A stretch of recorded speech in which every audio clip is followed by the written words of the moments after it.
উন্নত জীবনযাপন ও গুণগত শিক্ষা অর্জনে প্রতি বছর যুক্তরাষ্ট্রে পাড়ি জমান বিশ্বের লাখো মানুষ।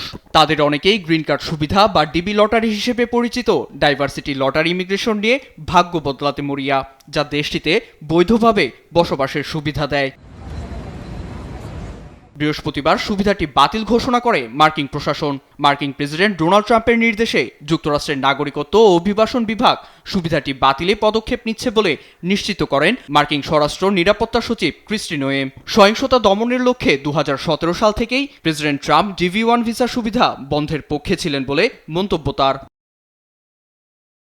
একই দিন যুক্তরাষ্ট্রের ব্রাউন ইউনিভার্সিটিতে বন্দুক সহিংসতায় জড়িত সন্দেহভাজন ব্যক্তির মরদেহ উদ্ধার করা হয় বলে নিশ্চিত করেন ম্যাসাচুসেটস অ্যাটর্নি লিয়া ফোলি।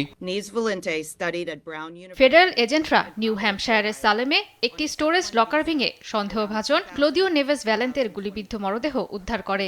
এই পর্তুগিজ নাগরিক ব্রাউন বিশ্ববিদ্যালয়ের 2 ছাত্র ও একজন অধ্যাপককে গুলি করে হত্যা করেছে। সন্দেহভাজন ব্যক্তি ডিবি ভিসায় গ্রিন কার্ড সুবিধা নিয়ে যুক্তরাষ্ট্রে অবস্থান করছিলেন বলে প্রমাণ মেলে।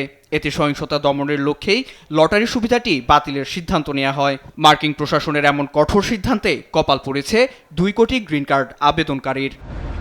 নীরব দাস, নিউজ ডেস্ক, দেশ টিভি।